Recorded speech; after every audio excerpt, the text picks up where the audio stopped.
Днес сме на къмпинг с кемпера. Ще видите и в интрото. Къмпинга е Седемте езера до Сепарева баня, на около 100 км от София. Сега си правим вечеря. Тук сме за една вечер и каквото можем да покажем. Много е хубаво, персонала е изключително мил и учтив.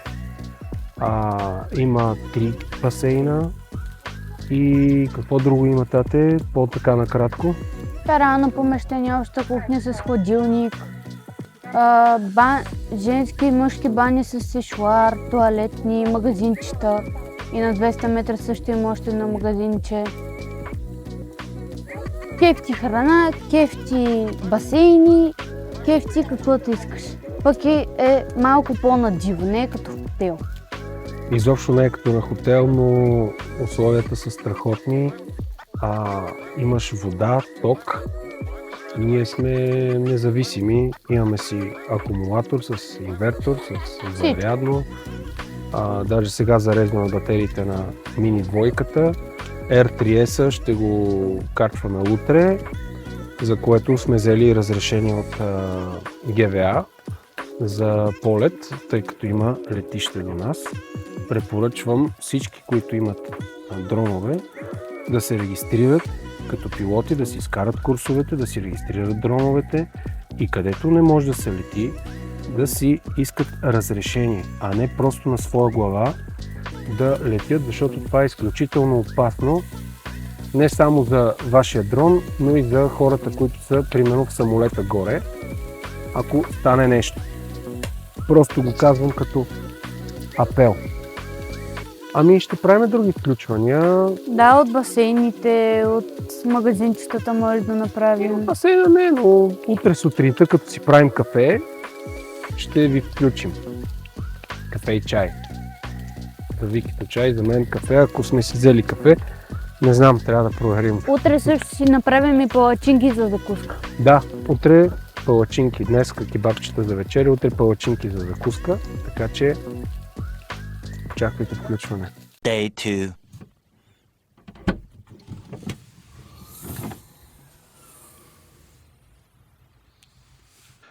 Добро утро!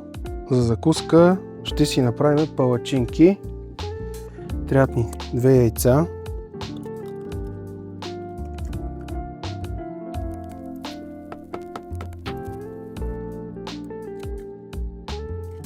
Така. 500 мл мляко. Добре, че си имаме чашка от Декатлон. УХТ мляко.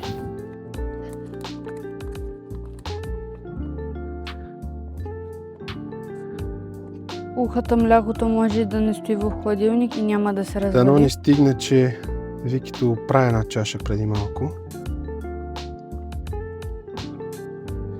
Сега правим едни 400. И сега едни 100. Да има. Не трябва да има, трябва да е точно. Знам. И в рецептата пише една супена лъжица олио. Ние супена лъжица имаме, обаче ще е на око. На око е по-вкусно. Да, сега трябва да го разбъркаме, без да отиде всичко на някъде.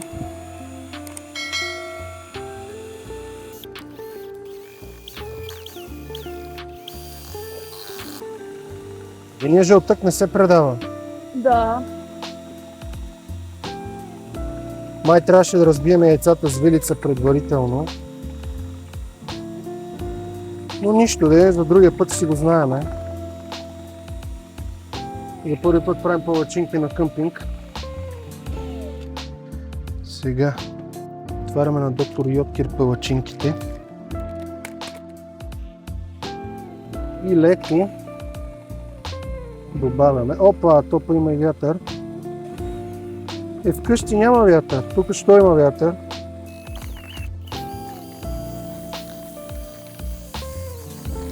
Разбихме сместа. Оставихме да си почине и сега ще разбием отново, за да стане хомогенна. тъй като нямаме черпак, ще отливаме директно от купата. Да, благодаря ти за помощта. Сега слагаме малко олио. Масата ни не е особено равна, така че не знам как ще стават тия палачинки. А нямаме и черпак. Тата не се е сетил да вземе черпак. Този котлон можем да го нивелираме. Въпросът е с какво. Какво друго можеш да си нивелираш котлон, освен с консерви с риба? Я да видим сега.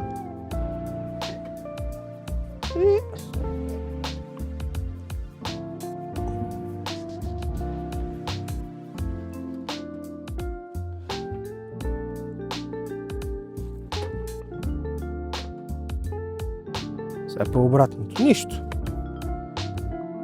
Важно е желанието. Сега първата палачинка винаги става най-зле. Да видим сега какво ще стане. Браво, бе, тате. Браво. Поуляхме малко. Седи голяма малко на топчета. Но пък вижте сега, това са биопалачинки. Те са с парченца. Сега такъв ни е миксера. И какво толкова, че е станало така? Важното е, че го правиш с любов. Разбира се. Това е най-важното. Добре, че остана малко мляко, Викито пука половин литър, че и повече.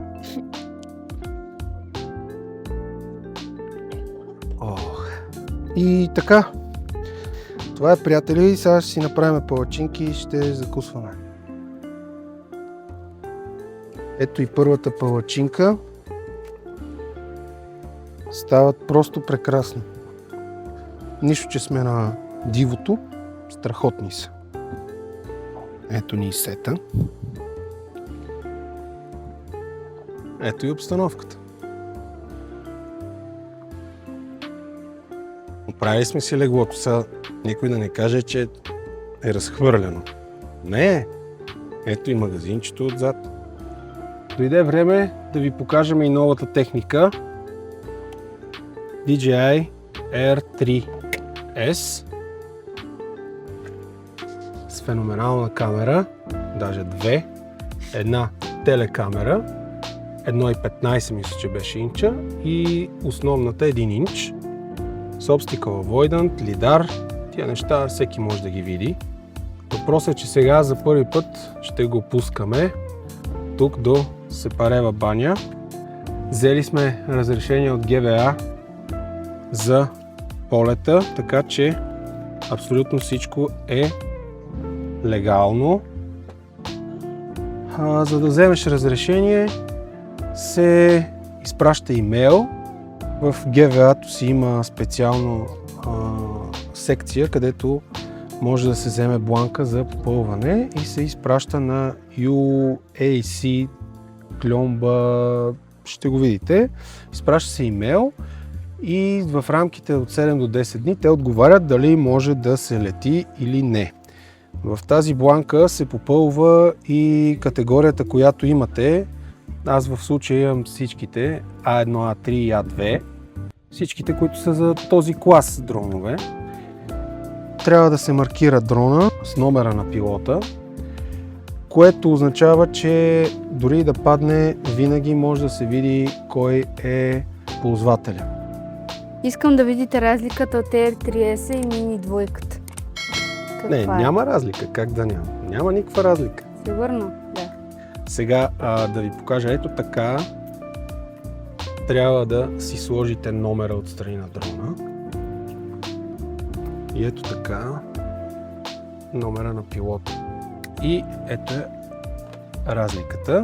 След малко Mini 2 ще снима Air 3S горе във въздуха. Не знам какво ще се получи, дано не падне някой от дроновете, пък и да пада, ако ще пада да е Mini 2, аз вече съм, както се казва, прежалил. Но чисто новия дрон за първи път ще лети. Хайде!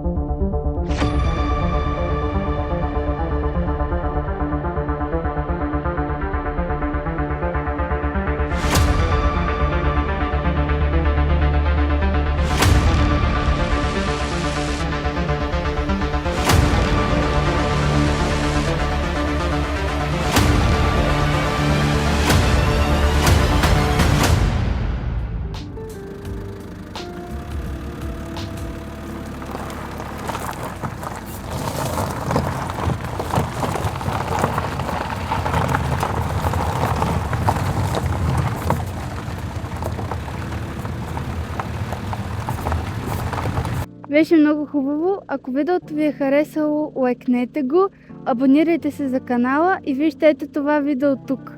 Чао! Чао!